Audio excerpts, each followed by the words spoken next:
Well, good evening, ladies and gentlemen. Hello. My name is Virginia Comolli. I'm the Research Fellow for Security and Development here at IISS. It's a great pleasure for me to be here tonight to welcome you all to this event looking at women in violent extremist organization. I'm very excited to see some old friends and a number of new faces here tonight. For those of you who are less familiar with IISS, we are an independent think tank with offices here in London, our headquarters, but also in Washington, in Singapore, and in Bahrain. And we've been producing analysis and research on security, defense, and foreign policy matters since 1958. We are a completely independent organization, and we operate internationally.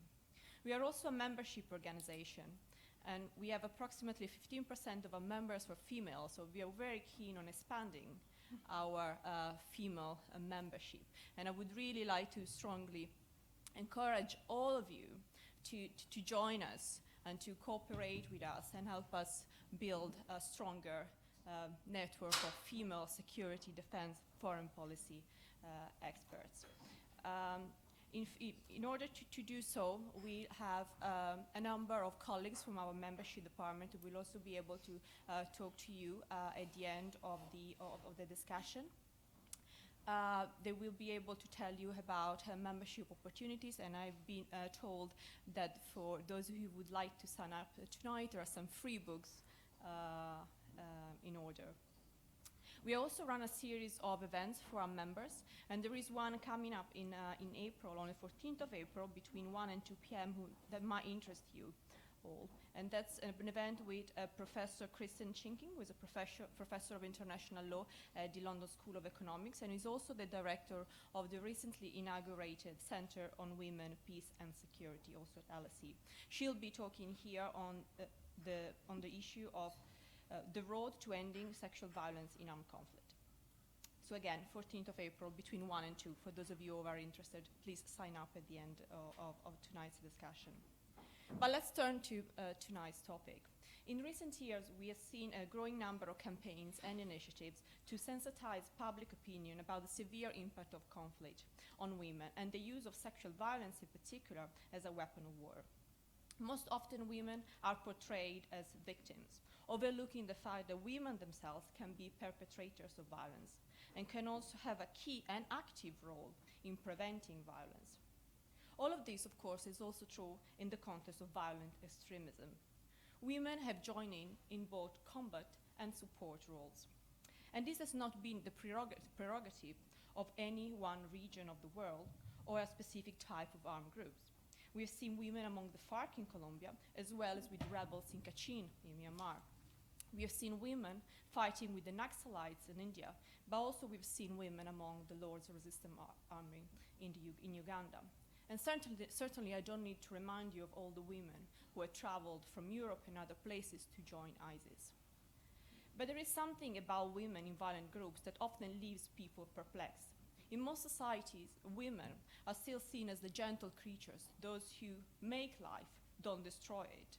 And this is why when we hear about a suicide attack, for instance, perpetrated by a woman, we feel perhaps more shocked than when the perpetrator is a man. Although, again, female suicide attackers are not a new thing.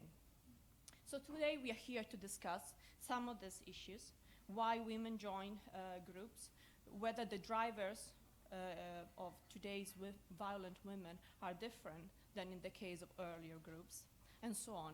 We are also here to discuss and to explore how women can help in preventing extremism and violence.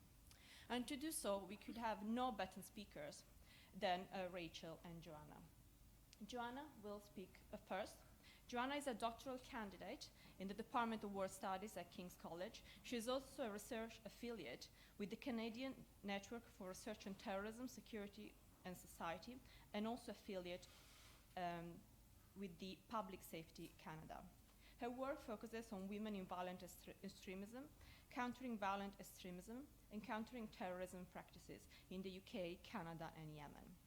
And she's previously worked in risk management at the International Center for the Study of Radicalization at King's, and also as a journalist in Canada, Middle East, and Africa. She'll be followed by Rachel Briggs. Rachel is a senior fellow at the Institute for Strategic Dialogue. She has led the work on tackling online extremism, and she has written extensively on terrorism, counterterrorism, and foreign fighters, and the role of non-state actors in conflict prevention and security. And she's also part-time director of Hostage, a UK-US charity that supports families of hostages and those returning from captivity. So we'll have two presentations. The entire event is on the record, and at the end of the presentation there will be plenty of time for discussion. So, Joanna, the floor is yours.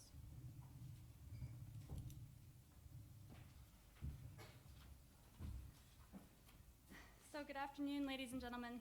It's great to be here today. This presentation, as she mentioned, is based off of both my PhD research and my research with Public Safety Canada.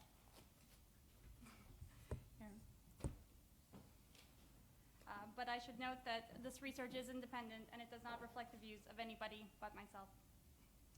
One of the inspirations I had for this research was based off of growing concerns with the role of women in groups like IS.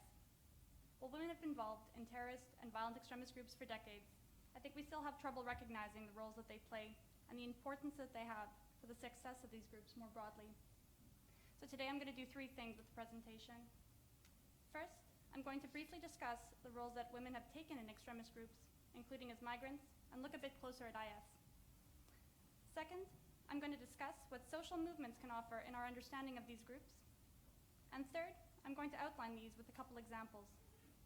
I believe that if we don't understand the roles of women in extremist groups, we don't see the whole picture or understand the full composition and networks of groups like IS, and this has important implications for our abilities to challenge them. So women have been present in various political, environmental, religious, and ethno-nationalist terrorist groups for decades, and they've played both violent and non-violent roles. For example, women have been armed combatants in groups such as the Basque Separatist Movement, the Irish Republican Army, the German Red Army faction, FARC, and the Tamil Tigers. They've also acted as suicide bombers with the PLO, Hamas, Al-Qaeda in Iraq, and in Chechnya. Women are often motivated by the same reasons as men to join terrorist groups, and there's no evidence that male and female terrorists are fundamentally different in terms of their motivation, ideological fervor, and brutality. However, women are most often seen in secondary, non-violent roles facilitating financing, recruitment, transport, and logistics, and this has thus far been the case with IS, and we've seen many women act as recruiters, disseminators of propaganda, and act in other domestic support roles. So we've seen women in unique roles like the Al-Hansa police unit. These are very unique, and it's not considered a combat role. Women may take on the same violent roles as men, dependent on the group, and this may change or evolve over time. This has been reflected in new group strategies, surprise tactics, or for other purposes. For example, in 2004, Hamas used its first female suicide bomber because of growing Israeli security obstacles facing its male bombers. Groups have different motivations to engage women, and recognizing this is important for understanding wider group strategies, membership, structures, goals, and how these change over time. It is also group structures that restrict and assign these roles.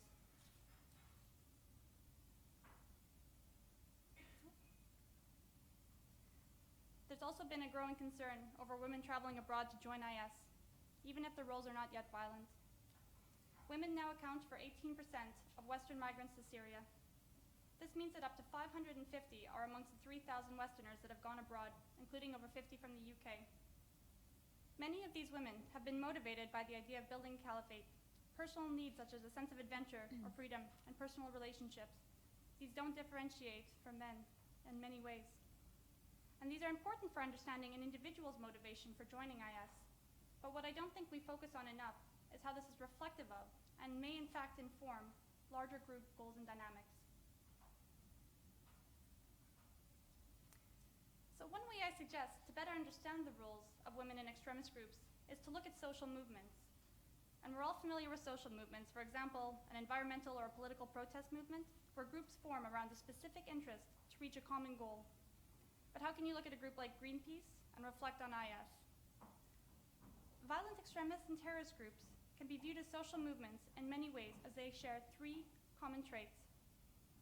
First, they must both have continued access to resources like finances and equipment to succeed. For groups like IS, this can also include weapons, vehicles, and equipment. Women have played important roles in facilitating this with IS. Second, these groups are all impacted by political opportunities in their environment, which can either help facilitate, challenge, or even change their goals. These can include actions by governments or other groups which may open up or restrict opportunities for IS. This can also impact when and why they may engage women. Third, both social movements and terrorist groups must continuously draw new members and get them to take action on behalf of the group. IS has been very effective at this, in particular through its use of social media, and we've seen many women engaged by IS through social media. By considering the success and longevity of a terrorist group in terms of their access to resources, the political opportunities available to them in a given period, and their membership, we can better understand the roles women play in a group and how this may change over time, and why this may change over time. So when we look at women in IS, what can this tell us? I'll point to a couple reflections I've had as recent examples, though there are many more areas to consider. So, new political opportunities emerged for IS as it increasingly gained and held land. This culminated in the June 2014 declaration of a caliphate. This also facilitated immense resources for the group, allowing them to set up and run what is now turned into a quasi-state. Prior to June 2014, there was some travel of women to Syria, but this was minimal and was more likely to be influenced by humanitarian interests or travel with a partner. With the idea of a state becoming a reality, there is increasing focus on inviting women to participate as mothers, wives, and citizens of this new state. This was also reflected in recruitment strategies and narratives which stated that women could join this new community and escape from perceived oppression they may be facing in their home countries. There were also other points, such as a sense of adventure or the thrill of marrying a warrior husband, that were emphasized. Women's recruitment, in this sense, was driven by personal motivations and facilitated by political opportunities available to IS when they gained new land, and supported the group goal of establishing a new state. This also supported other group goals, such as bringing in and keeping new fighters, or as Mia Blooms referred to it as recruit, reward, and retain. For fighters, having a bride at the ready offers an incentive to fight for IS. These women can also act as a reward for battlefield victories, and converts and Westerners have been stated to have a higher value in this sense. Retain refers to the idea that once these men and women are married, which is often immediately upon arrival, they have kids and are less likely to try and escape or leave the group. Increasing numbers of women also offers more sources of financing and people to share and promote IS propaganda. Women also aid in further recruitment and add extra bodies to help with logistics and support, such as housing or transporting individuals en route to Syria. So there are two aspects. First, the personal motivations that women have to go abroad, which IS appeals to. And this is an area I think we're currently focusing on more, and we often see reflected in the news. But second are the specific group motivations of IS, which use women as recruitment incentives for fighters and also expand the number of members in their logistics and support networks. Okay.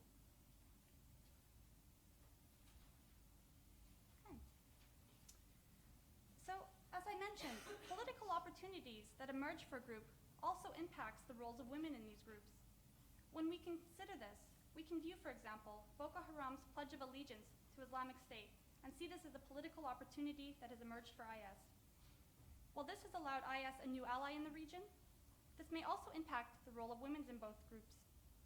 For example, if Boko Haram has increasingly used young children and girls as suicide bombers, and thus far IS has not, how will this now reflect on the roles of women in Boko Haram and IS?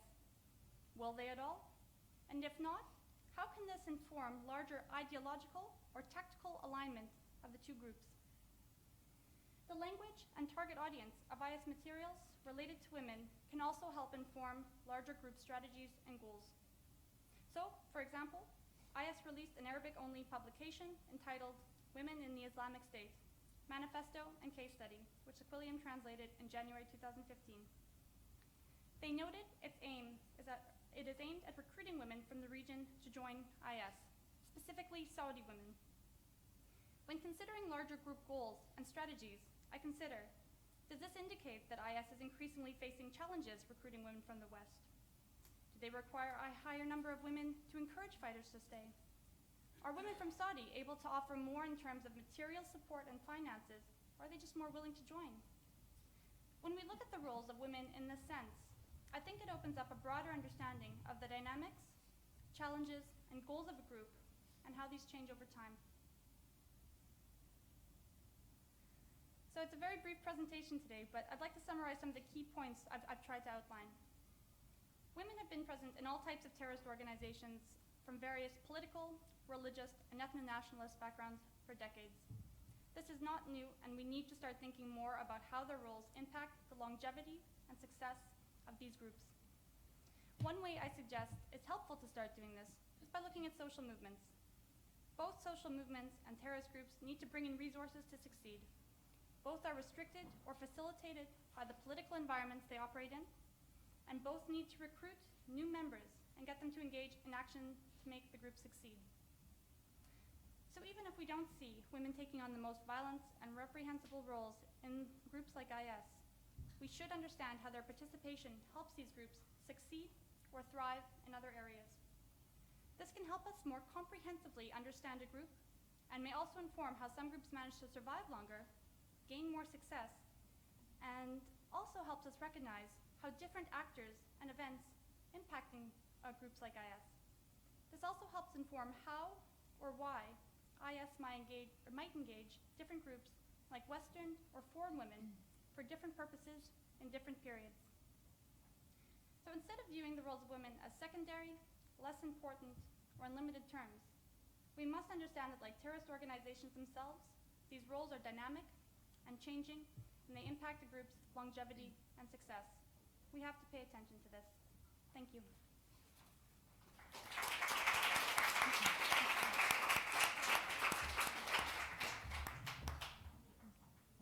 Well, thank you very much, Joanna.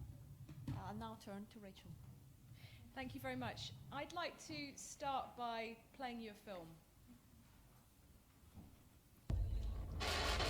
I never thought I'd be watching videos of Syria. Horrible images with my nose pressed up to the screen, trying so hard, desperately, to see if you were there somewhere. I just needed to know you were okay.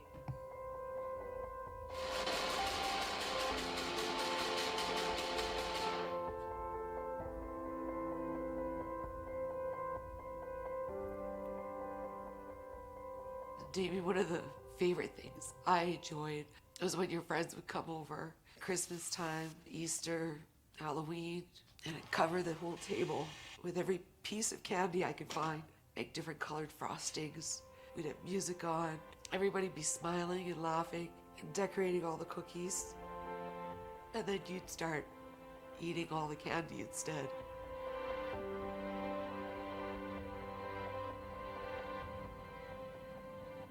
You decided to become Muslim, and I remember how happy I was when you said, "Mom, I want to go pray." You were smiling. You came out for coffee with me. That was a big deal. You weren't hiding in the basement or with a hoodie over your face to block yourself from the world anymore. 2 agents.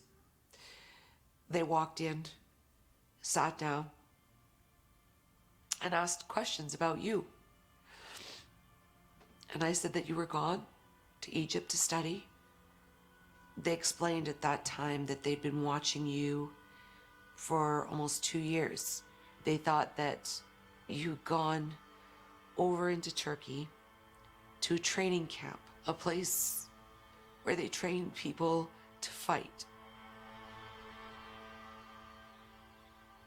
I couldn't picture you fighting or holding a gun to kill anything or anyone.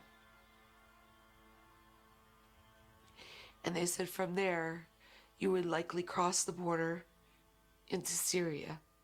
Why would you tell me you're going to Egypt to study when you were really going somewhere to fight.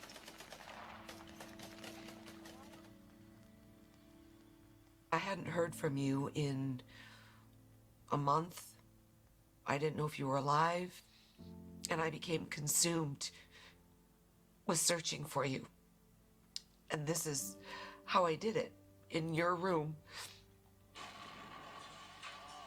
watching every single YouTube video just to see your face, your eyes, that you were still alive. And I never did see you.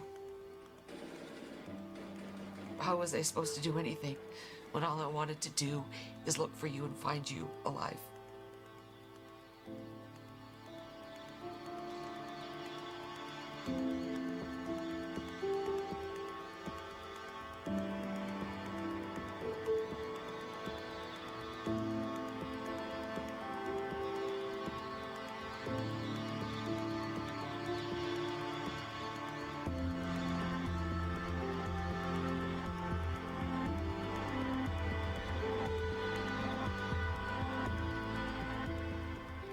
The first time I talked to you, once you finally reached out to me, I asked you why.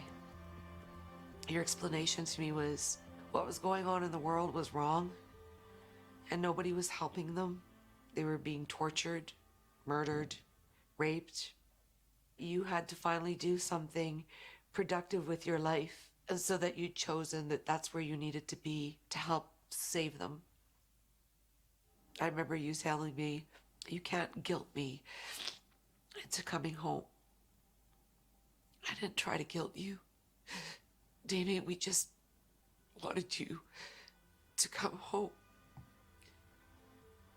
I'd get so scared because you'd tell me that you had to run because an airplane was coming in.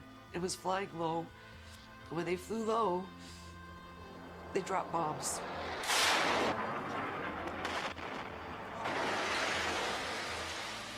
And you ran with me still on the phone. And I couldn't stop talking to you. I didn't want to let go. It ate me up inside.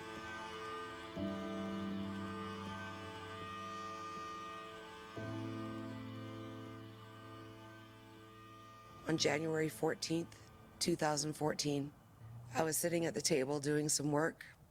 I wasn't expecting a reporter to introduce himself at that hour of the night. He said he had received a Twitter tweet with your picture. I went straight to my computer.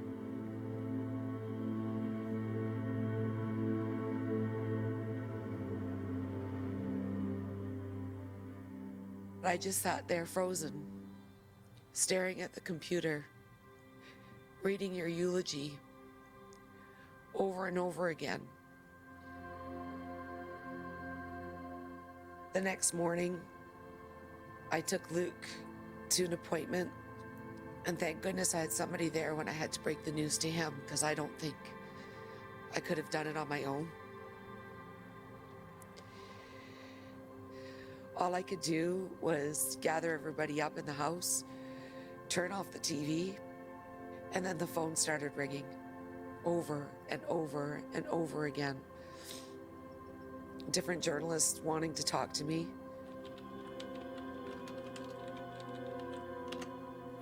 At least once a week, I still see your photo in a newspaper on the TV. And every time that happens, I have to relive it. Here we are today. We have no body, no way of touching you one more time, no way to look at you and say goodbye. All we can do is try to find our own way to celebrate who you were. So we decided to write you a message, put them in balloons. We're gonna let go of the balloons and let go of you.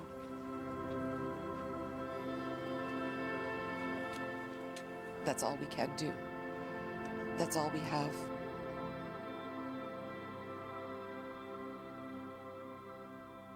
We're just left in the dark. You wanted to help people. Why couldn't we find another way?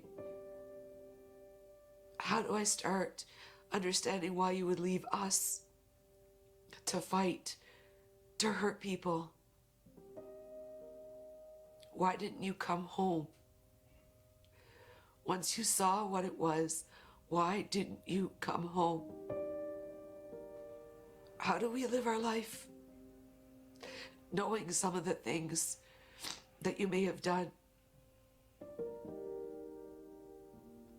Were you scared? When those final moments came, were you scared? You took away the opportunity for me to be there for you. Did you want me there? Did you want me just to hold your hand? Did you miss us? Did you truly think of us in those last moments? What were your last thoughts? How do we go on living every day?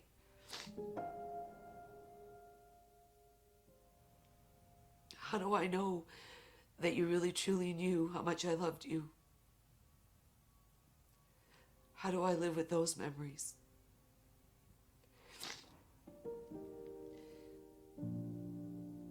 What did all this have to do with God?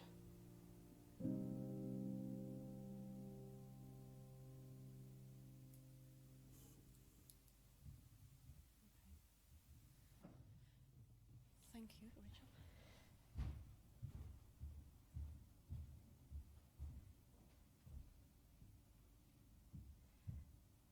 Always takes me a moment after I see that film. So you just heard from Christiane Boudreau, who is the mother of Damien Claremont, who just over a year ago died in Syria fighting for ISIS, and you got a snapshot of his story. Is part of a national, now a global campaign that the Institute for Strategic Dialogue is rolling out, Extreme Dialogue, which is based on the principle that real people telling real stories in unscripted ways, unmessaged, completely raw, imperfect, and rough around the edges, is really what can reach the next generation of young people. This video is not going to pull somebody back from Syria. What we're aiming to do with this campaign is to reach young people who are very far away from extremism right now, but as all of our young people are at risk of seeing stuff online, being approached. We want to make sure that before that happens, they've thought about it, they've talked about it, they've got the relationship with somebody they can go and have a conversation with, should that happen.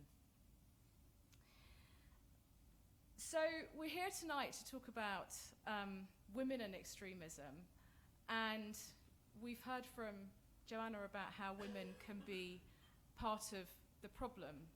I have to say that if I were given £1 for every time over the last 16 years that I have been a woman working in extremism, if I were given £1 every time I was told that the reason there were no women on the panel was because there aren't that many good women working in security, so we'll have to wait for them to come through. If I was given £1 every time I'd heard that, I'd be a very rich woman, and I might not be here tonight to see that actually we have a room full of amazing women who prove that point absolutely wrong. So huge kudos points for IISS for assembling an amazing array of fantastic women who are working to tackle some of our most important security problems.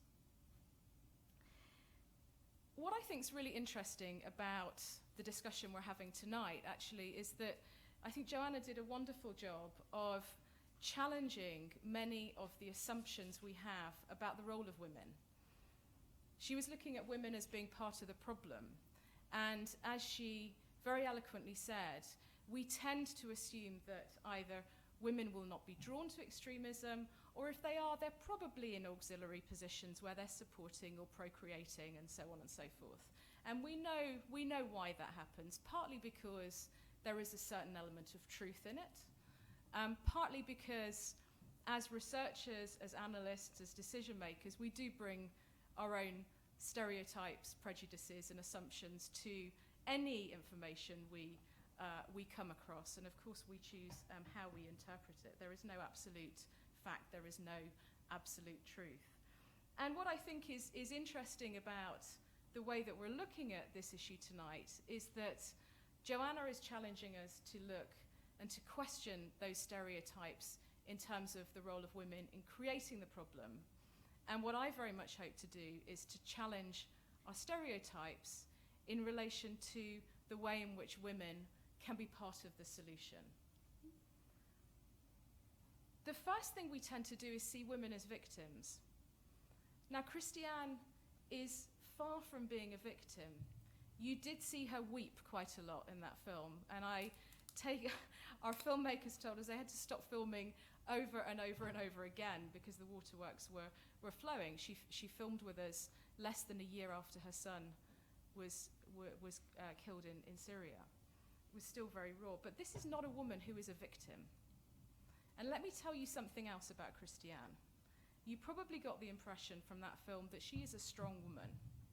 Let me tell you, in less than 12 months, she has single-handedly set up 2 national organizations in Canada to both support parents like her who are going through this problem, whether their children are still in Syria or whether they have died in places like Syria.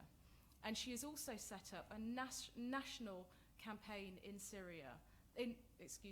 in Canada, which is part of an international movement to get more women actively working to tackle this problem. So this is not a woman who is a victim.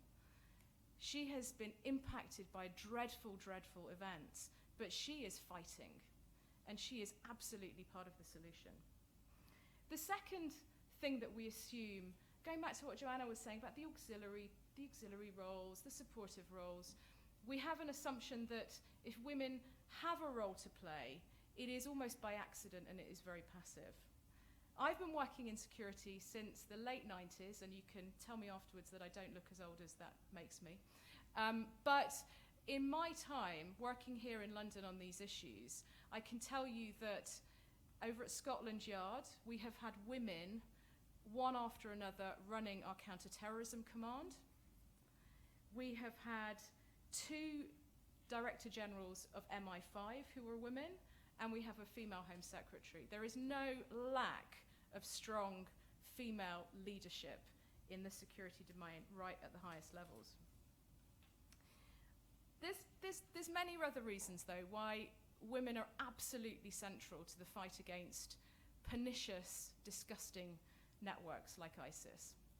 And that relates to the way in which ISIS behaves as the enemy, if we want to call it the enemy.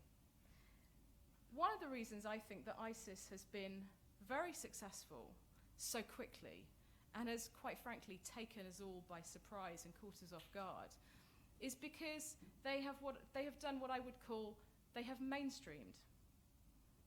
Let's take an example of that, their activity online. While many extremist organizations and networks and groups are still trying to lure people into private spaces online, password protected, ISIS is out there. It has made a very conscious decision to take its message to where we are rather than trying to bring us to them. They are mainstreaming their message. They are mainstreaming the ways they work. They are using Hollywood-esque production capabilities. They are fighting for the hearts and minds of our young people. They care about winning those hearts and minds more than we do, frankly, if you look at the amount of money that we are spending pumping out material that should be challenging them. So they are mainstreaming. They are bringing the fight to us. That is why, in my view, you see ordinary teenagers from Southampton and Cardiff excited and drawn in to going to places like Syria to fight with them. Now, if they are mainstreaming the fight, we have to mainstream the response. This is, security has never been something that can be discreetly delivered by a narrow group of professionals. Anyone that has ever been under that assumption has been quite wrong. It has always been, there has always been a need to involve a much wider range of professionals in it. But if what we're up against here is a mainstream threat, then actually we need to be thinking about a whole society solution to the ISIS threat. And so taking 50% of the population out of that response is just not plausible. Women, of course, inhabit those leadership positions that I mentioned. They have stories to tell, like Christiane. You know, you reach people's heads through their hearts, not through clever analysis. You reach it through telling stories like Christiane's. But of course, they continue to be, in many cases, the social glue that binds us all together.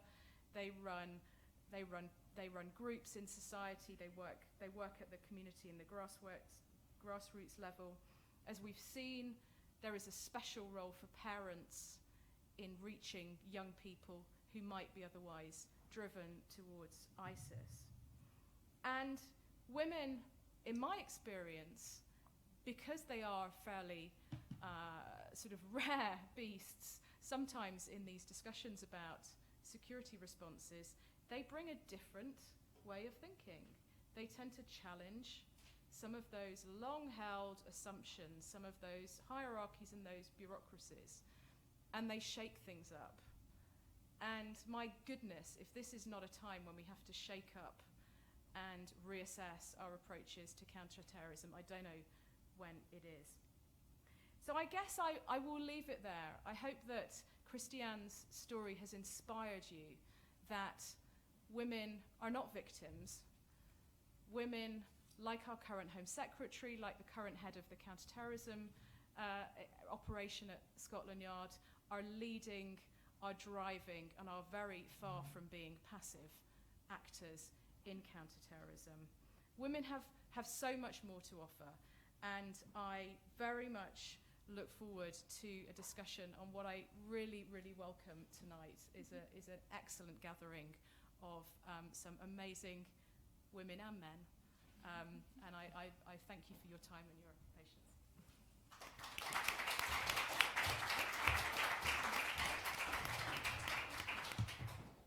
Well, thank you, Rachel, also for ending on a rather happier note than the way you started. I should have brought my tissues. Well, it's now time to open up for questions and comments from the floor. I believe we have a microphone, so if you would like to ask a question, just please raise your hand. Antonio Sampaio, here on the second row.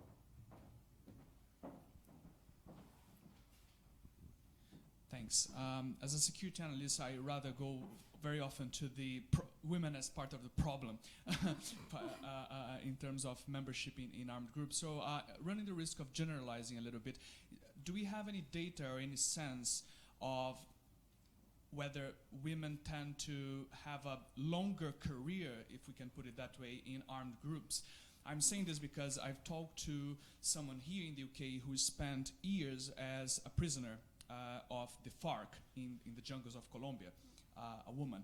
And she's told me that guerrilla fighters, female guerrilla fighters, sometimes suffer or frequently suffer abuse, or in the case of the FARC, are considered a kind of sexual asset for male fighters. And so I'm just wondering if this kind of abuse and the situations that women suffer in those groups lead us to conclude that they have a shorter career in these armed groups, or if they tend to suffer globally this sort of abuses on a systematic basis. Sure. No, thank you very much for the question. From what I've seen, particularly ethno-nationalist terrorist organizations will have higher memberships of women. So you look at the FARC. FARC's a good example. There's the Tamil Tigers as well, but they generally have a higher population of women in them. But as for how this impacts the length of time they spend in the organization, I think one of the things that really impacts this is what's on offer if they leave. And I think if we have I think we're still very challenged in understanding the roles that they play in these organizations, and perhaps even more so the options for them when they leave. And this is something that I know Rachel's going to be able to speak a lot more to, but particularly for things like the radicalization programs, for DDR programs, a lot of them still have a very, very weak understanding of the roles that women are playing and what kind of support mechanisms need to be in place for them when they leave.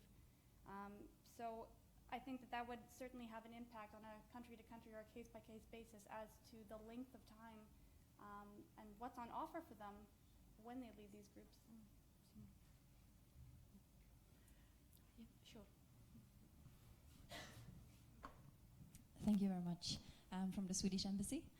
I just wanted to ask you if you could say a little bit more perhaps on sort of the perception of these women in the case of ISIL that go to Syria. I mean, what they expect that they will do when they get there and what actually happens when they get there.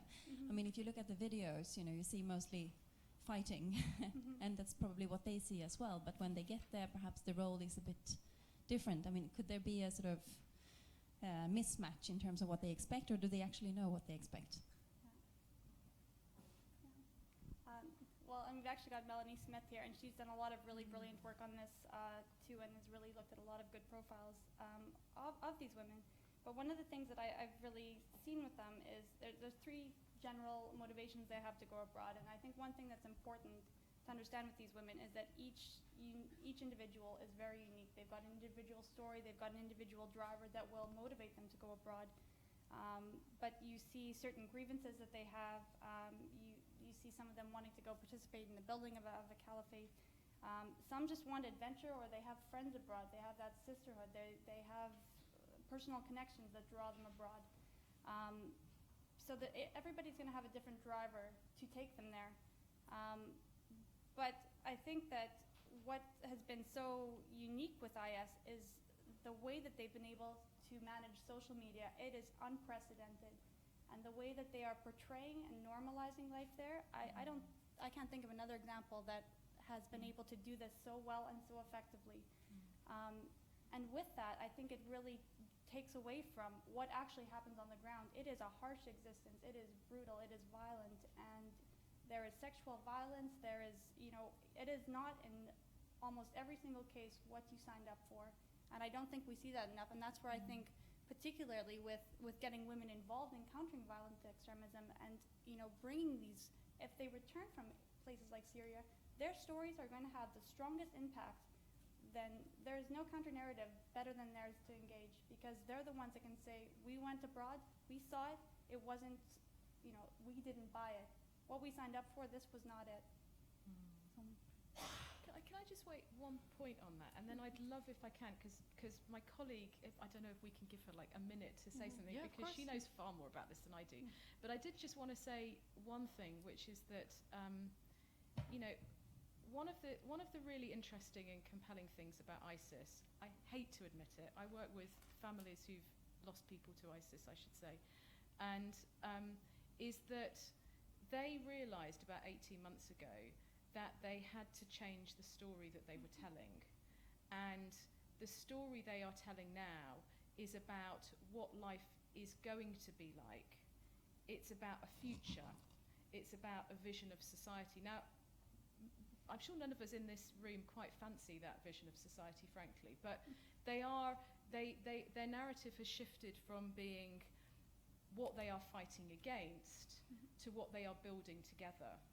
And I can't help but think that it's partly that which is attracting some of the women, partly, but also then the presence of women there now, which is so well documented, becomes part of that story. It becomes part of that story feeling real and feeling authentic, because they are saying, we are building something, you can be part of something, this is a future. And of course, to be a future state and a future society, you know, you do need both genders to make that continue thus.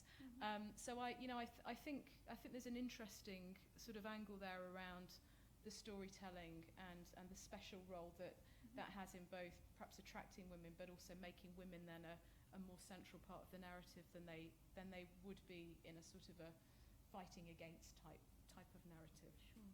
But if you would, Hugh, Yeah, I don't know whether sure. Melanie has anything to add, but she is wonderful on this specific question.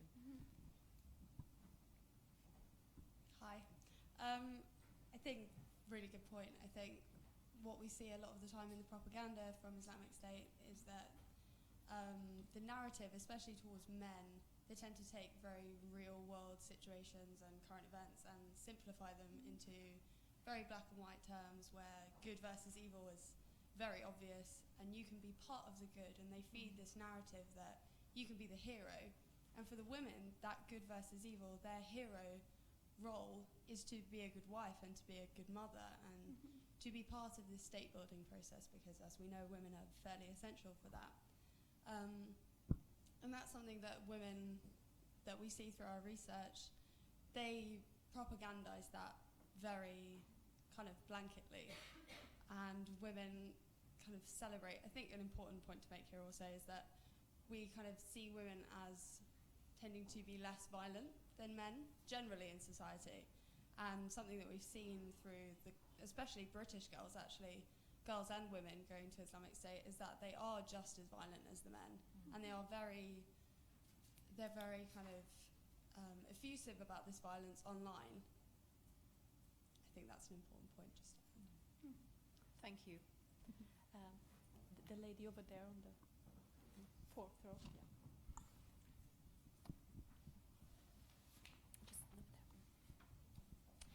Yeah. I'm Carolina Prelazzi from Protection Group International. On that note, so basically we just said that women have a more passive, after all, especially in the Islamic State, is more passive role in terms of organization and logistics rather than fighting itself. So is it because they basically are not allowed to do that? So we have some examples of really young girls from Germany that have joined the Islamic State to get married, and it turned out after a couple of months that they were actually getting raped by various men and they have like multiple children. So is it kind of, I mean, in a sense, is it kind of, are they unable to have a more proactive role from the, like, the kind of society that the Islamic State is trying to promote is like men fighting and women basically doing the same job they do normally? Yeah. Well, I think that the role of women is dependent on the group structure. It is the group that decides who has what roles within the organization, and I think it's important to remember that those roles change over time, and those are always going to be impacted by external actors, external events. Like, there is no organization that remains static over time. There's always going to be things that impact it. And so you look at a group like Hamas, who initially had said that women cannot have these roles as suicide bombers, and it was a simple practicality that they were having a lot of difficulty moving male suicide bombers around. And so as a surprise tactic, they started using women. So I think that they're a really good example to look at, because they really demonstrate that those roles are able to change over time, and they can happen for practical purposes. Ideological reasons can get tossed out the window. If you need more fighters, if you need to strike your target, sometimes you go to plan B, and sometimes that happens to be women. And so I think I'd leave it at that. Yeah, I mean, I would agree with that.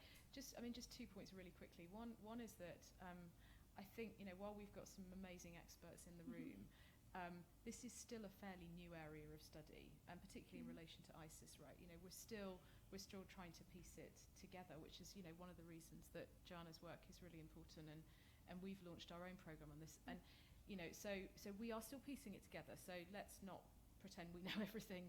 We do, and just to go back to a point I think which Melanie made about the women often being just as violent as the men in this case. I mean, the sort of where I know about this most is actually in my hostage work, and extensive contact with hostages returning from being held captivity all over the world.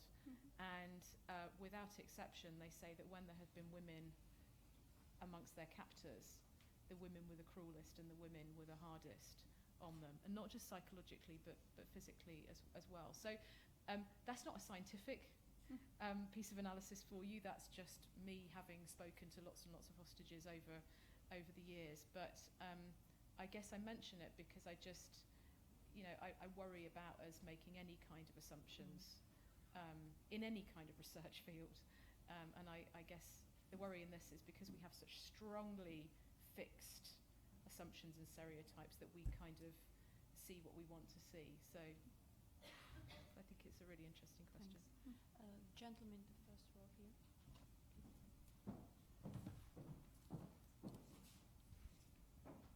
First of all, ladies, can I thank you very much for that. That was, it certainly set the minds going.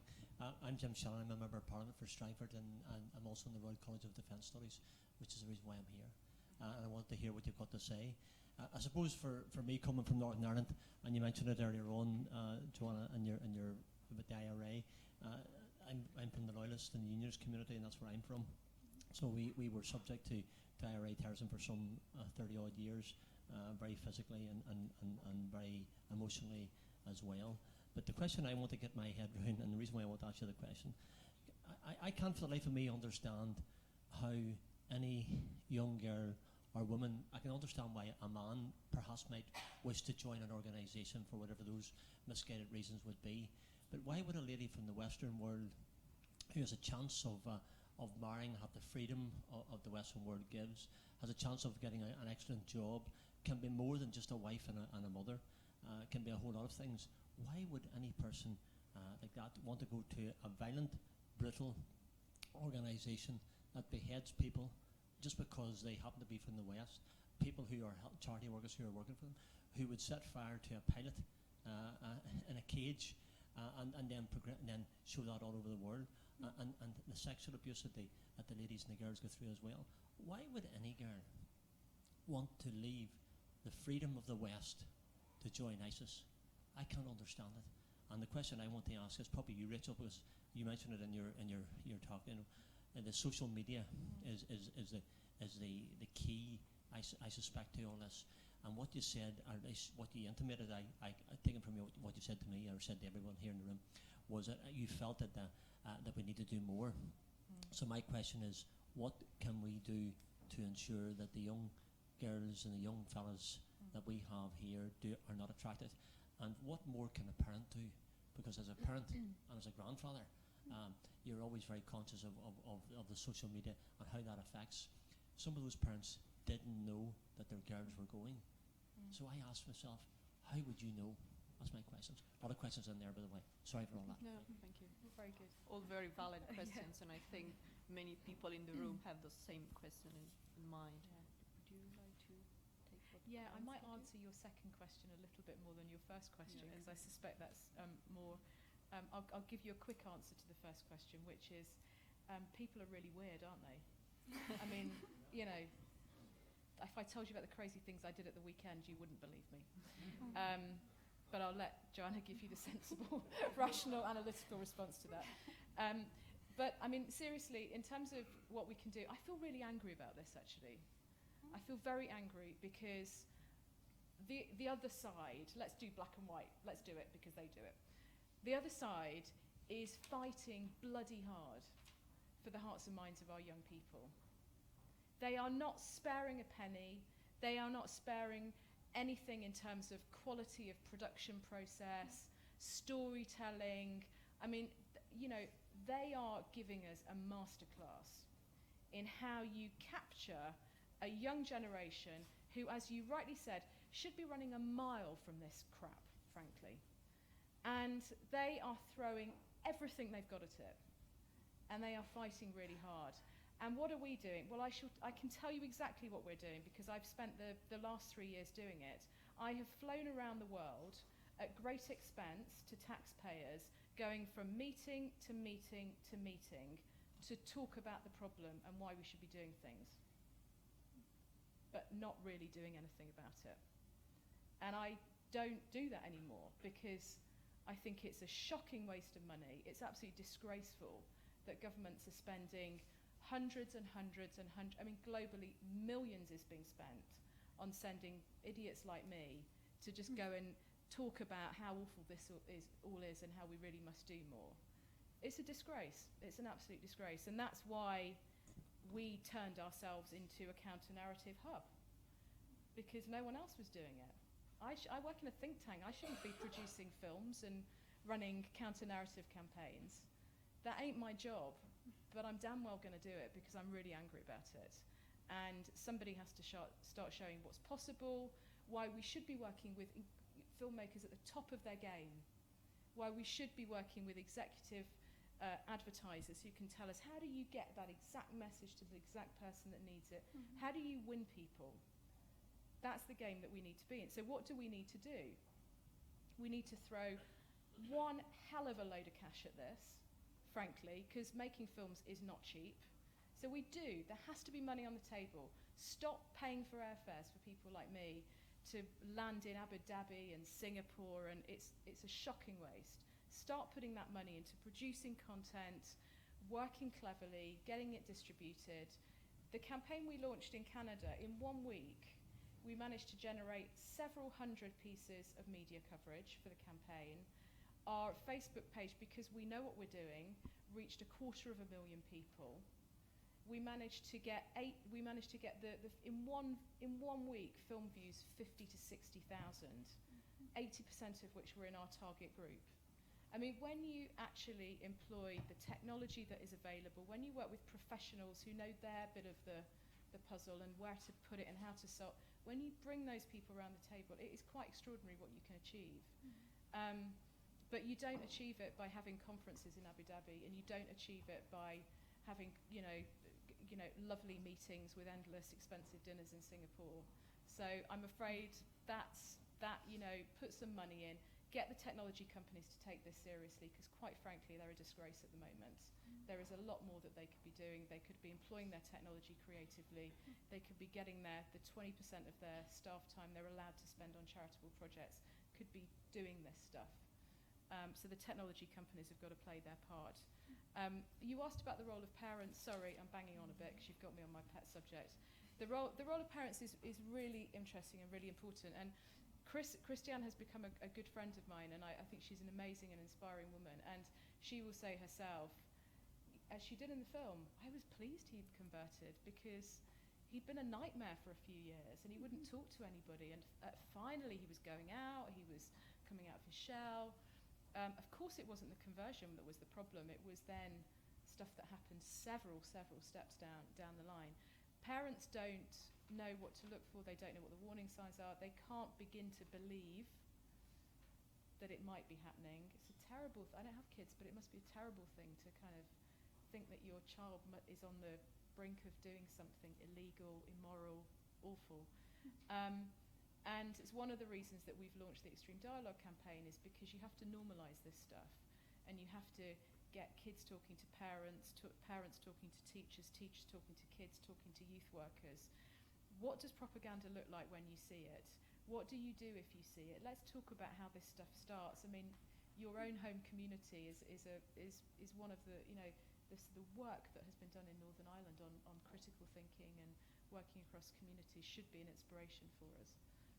And much, much more besides, but I shall get off my soapbox.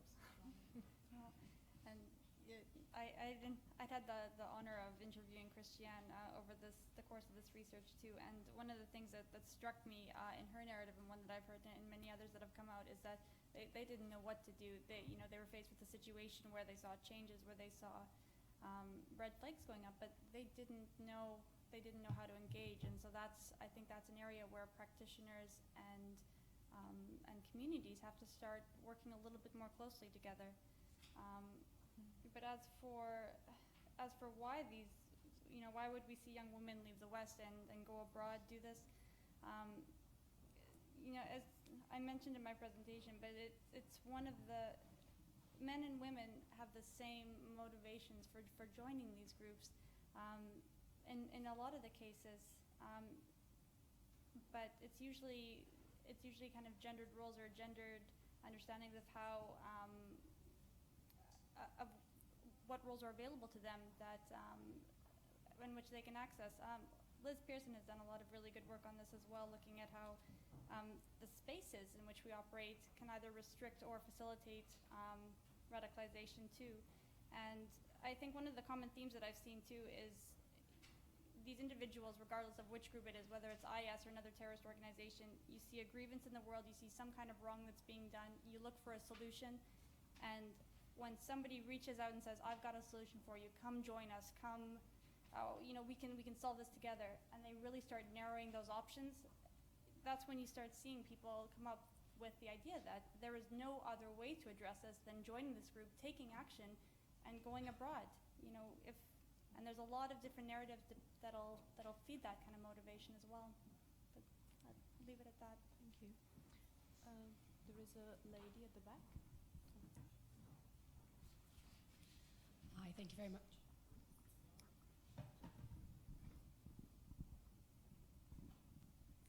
Hi, thank you very much for your presentations. You speak about the varying motivations for women and men joining the fight, and I wondered if you could speak to a bit more in depth, and pardon me, I've missed the beginning of the presentation, but if you could elucidate a bit more clearly some of the varying motivations, whether they be political, what are some of these narratives that are motivating them? Are they, to join the Muslim Brothers abroad? Is it more political, fighting for freedom in Palestine? What are some of the actual motivations just behind joining the forces? And then secondly, speaking a bit more to the de-radicalization programs, what they specifically consist of. I'm curious to hear what, I know they're all making great efforts, our forces here are back in the UK, but what are the specific de-radicalization projects consisting of, and how successful are they? Just honestly speaking. Thank you very much. Thank you. I think I will take another couple of questions so everybody has a chance to talk. There is a lady at the very back on that side. Yes. Hi, I'm Tamsin from PGI Intelligence. Rachel, you mentioned the role of technology companies in countering the IS narrative and perhaps limiting their exposure. Could you say a bit more on how their position, how the big technology companies' position has changed over the last 3 years, what they could be doing to counter the narrative or limit exposure, and what have been the decisive factors in changing that policy? Sure. And there was someone else here in the middle, lady with the red and green scarf. Hi, I'm a master's student from King's College. I just wanted to ask kind of generally the panel whether you thought that power, in terms of women being able to establish a power role for themselves where they've been previously oppressed, and whether joining a fight such as ISIS, they think that this is a kind of way of them kind of joining the fight with the men and being part of the men and not being the oppressed women. Mm-hmm. Sure. So you would like to? Motivations. Well, dependent on which type of terrorist organization it is, whether it's an ethno-nationalist, whether it's a political, whether it's an animal liberation terrorist organization, each is going to have a different motivation for an individual to join it. But I think if we're looking specifically at IS, some of the main narratives that I've seen emerge are that, and Christiane pointed it out in her interview here as well, but that there are those grievances that they see in the world. There's suffering civilians, there's these conflicts going on, there's a feeling that you're increasingly becoming marginalized in your own society. You can't find a political solution, and a lot of these different things build up to the point where, the only solution that seems reasonable or that is there for you is to join a group like this, and that's a big area that we have to challenge. But for motivations, each is going to have a very unique one, and I think it's very important that we are very considerate of each individual circumstance and story, because that's going to be really important for us trying to draw a lot more of the sub-narratives. And the power roles, the agency.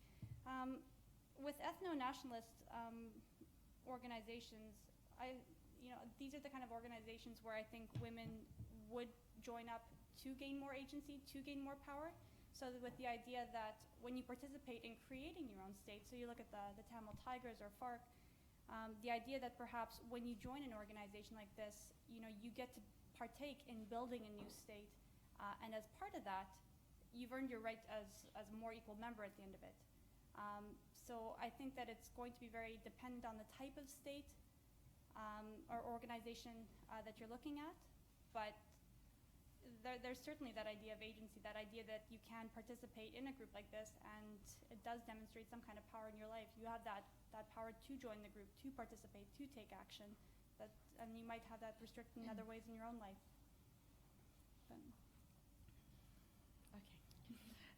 So I guess there's two questions that I'll address. The first was de-radicalization, which I think was the lady at the back. Thank you. I think it's really, really important, and I think it's another area where we've kind of underinvested.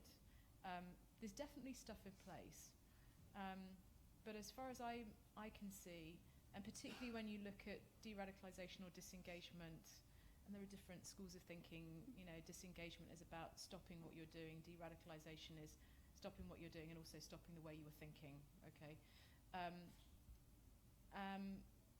So if you think about that challenge, particularly within the context of the ISIS problem and the fact that there's a very real possibility that we could be having lots and lots and lots of those men and women coming home in the not too distant future, given the way things are looking, it becomes even more important. So I think you're on the money with that. And we've done a lot of work on this actually, and we've done a lot of work both researching it but also helping individuals to set up disengagement programs across Europe. And there's no sort of magic formula. You definitely need the right people doing it. From what I've seen, and again, others will have more of the science of this than I do, and people like John Horgan are really excellent on this. There's kind of a few things that I think are always seem to be present when it seems to be working, let's put it that way. And they are unsurprisingly protective factors that you would come across in programs to rehabilitate offenders from many other different walks of life. So things like social network, really important. Who are you surrounded by? Can you get these people away from the bad influences? Can you protect them from those who will try and sort of reel them back in? Jobs. Yeah, having a purpose in life, having something to do. There's a really funny guy who does this stuff in the Netherlands, and he always says to me, he says, you give people distance from the bad influence, and I get them a job. So I get them a job which is 100 miles from where they live, so they can't go home every night. They've got to go there and at best come home at the weekends. And he said, and I get them a girlfriend. Now, I'm not suggesting that the Home Office sort of, rolls that out nationally, but particularly under this Home Secretary. But there's a certain logic to that. I will say no more because I'm not the world's expert on that, but that's what I've seen from working a lot in a practical sense with many people who are, some of our most important exit practitioners. On the technology companies, from the lady in the back, hello. I guess I would say there are 4 areas where the technology companies could do more right now. So the easiest thing to do is to talk about the money they need to invest in it. When you think of the scale of the problem and you think about particularly the large ones, this is in my mind a serious social problem, and particularly given so much of it is happening online. I think they bear a special responsibility for it, would be my personal view. So I think they do firstly have to invest cash in it, and I can think of many, many ways that they could spend that money, believe me. The second thing they need to do, probably more importantly than cash actually, is to innovate. So if you look at 2 other different but comparable problems where actually they've been pretty successful, one is child exploitation online, and the other is copyright infringement. In the former, you have a public mood which says, must do something, society doesn't like this, so you have to act. So they have chosen to take responsibility and have managed to get their clever scientists creating kit and stuff and programs that recognises certain images, and therefore it speeds up the process of takedown and so on and so forth, as an example. And in the second case of copyright infringement, you have companies that have got legal departments that are very patient and have got very deep pockets. And so many different technical innovations have been put in place to respond very speedily to copyright infringements. You know, you try putting up a Beyonce video, and you'll see what happens. So I'm being slightly flippant, but there's an innovation piece to this. There's an innovation piece to. They are the people who know how to use their platforms better than anyone else, and there are technologies that they've shown they can apply them in tackling other problems. They need to, I think, sit down and put some of their brain power into what could be done in this sphere. The third thing they can do is training. I've spent a bloody fortune getting my team trained on all manner of campaigning and, you know, social media analytics and social marketing online and so on and so forth. I belong to an organisation that can do that and has got the money to spend on it. Most of the organisations that will be the most effective counter-narrative voices haven't got two pennies to rub together. So being willing to lend the time of their smartest marketeers, social media analytics folks, etc., would go a long way to increasing the capacity of the people who I really want out there every day doing this stuff. And the fourth thing that they have to do is change some of their policies.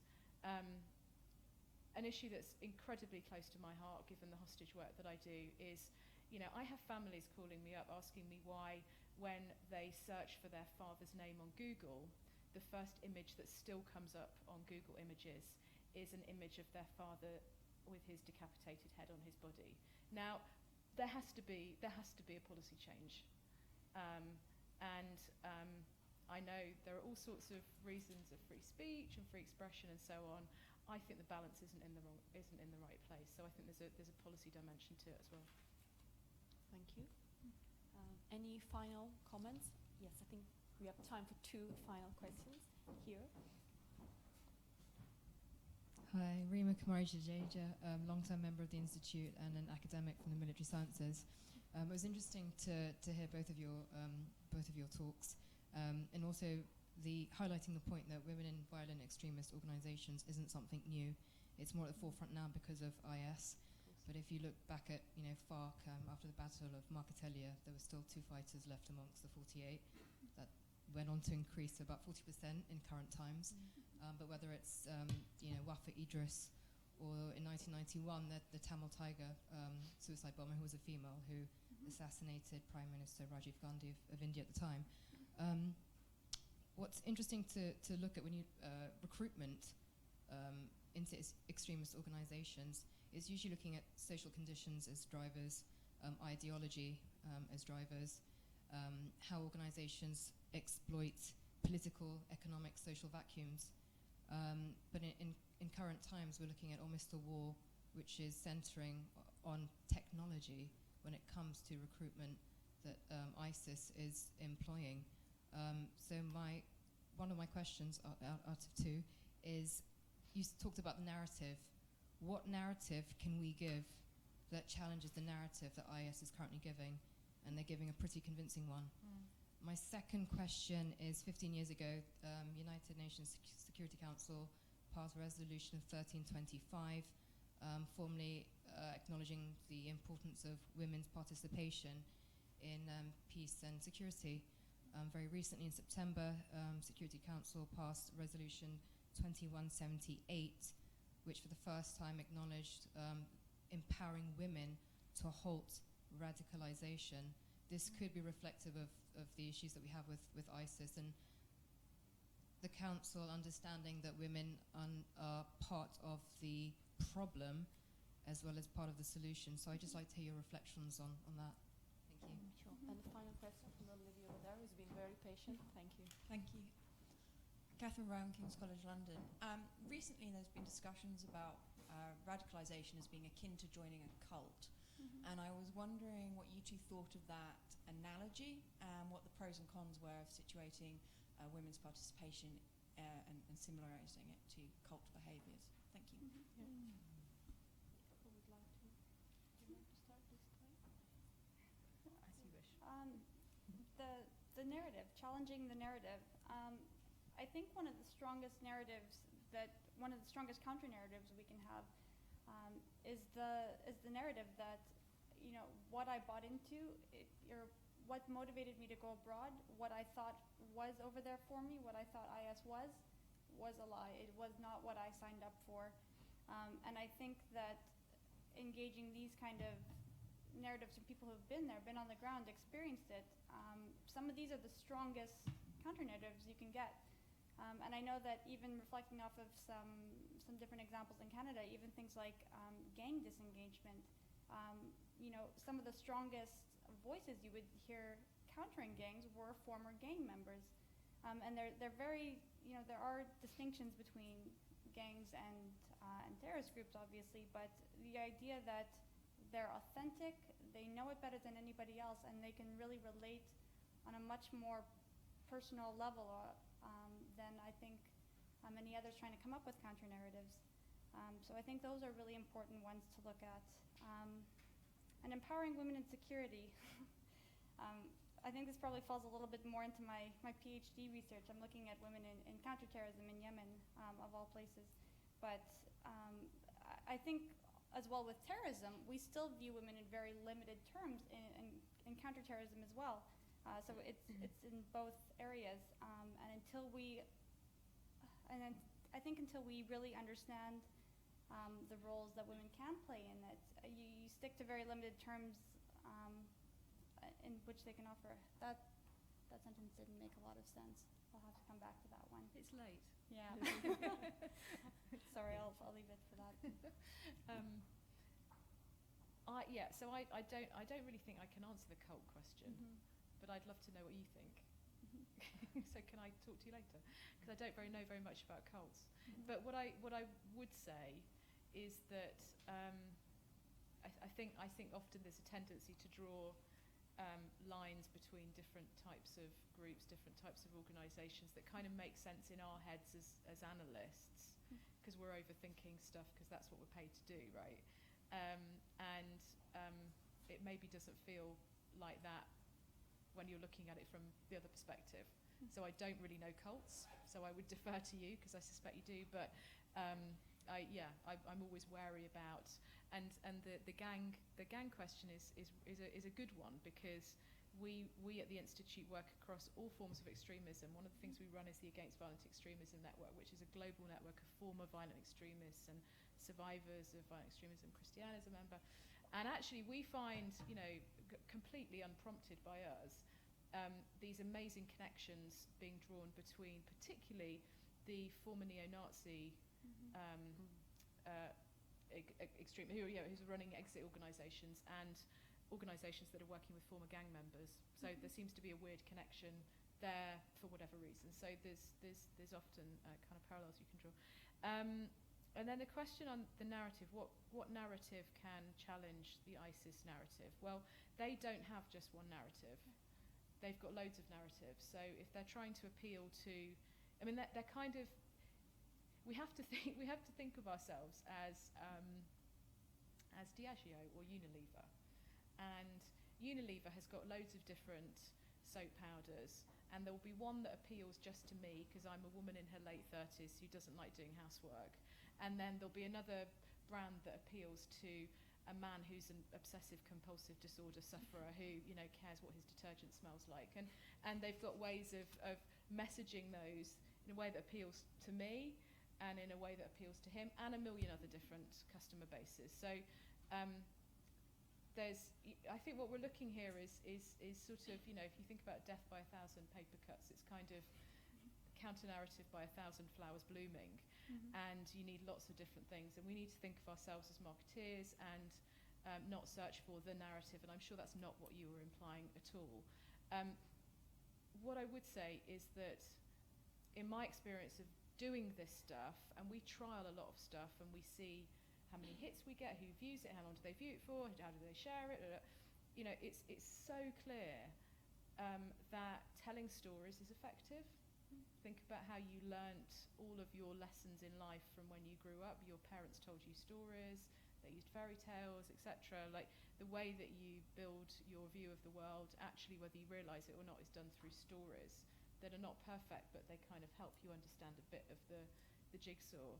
So it's about stories. I think the biggest mistake we can make is to try and work out the message. I had to control all of my control freakery tendencies working with these filmmakers and just give them the film subject and trust that they would go and find her story and that it would be compelling. And I had to resist the urge to say, wouldn't it just be great if she would say, you know, don't do it, kids, it's really bad. Look how awful my life is now that this has happened. But the minute you produce anything that is not authentic, that's not rough around the edges, that looks message, the group that most spots that stuff is the target audience we're talking about. So you not only don't reach them, you then start to play into the conspiracy theories that we all loved when we were 15, right? So it's many different things in many different shapes and sizes. And the final thing I'll say is we're going to make so many mistakes in doing it. Let's live with that. What's really important is that we try, we learn, we're scientific about it in exactly the same way that Unilever and Diageo and Nike and Coca-Cola are, because our young people deserve it. Well, thank you very much. We've now come to the end of this more formal part of tonight's event. Please join us over some drinks and nibbles to carry on the conversation in a more informal way. And please reach out to me or my colleagues Natalie or Alex if you want to discuss how to get more engaged with IISS. But I'd really like to thank Joanna and Rachel. You've been amazing and so generous in sharing your knowledge, expertise, and I acknowledge what you said, that this field of research is not as advanced as it could be yet, but certainly you two are really contributing to the debate in an amazing way, and so please join me in thanking you both. Thank you.